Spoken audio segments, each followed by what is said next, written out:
Hi ka mga kabisyowa, for this video ay may nagawa akong inumin dito which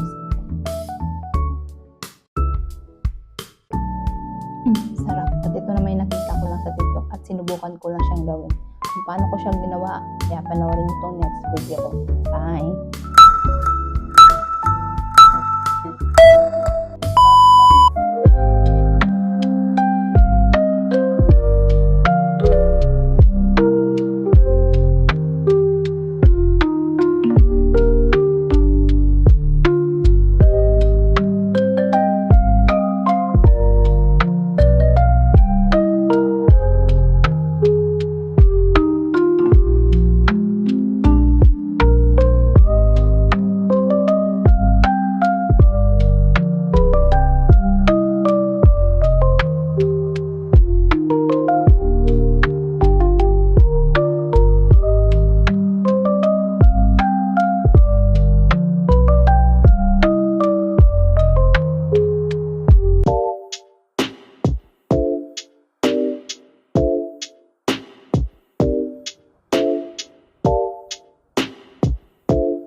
Salamat sa panonood. Hanggang sa muli. Paalam!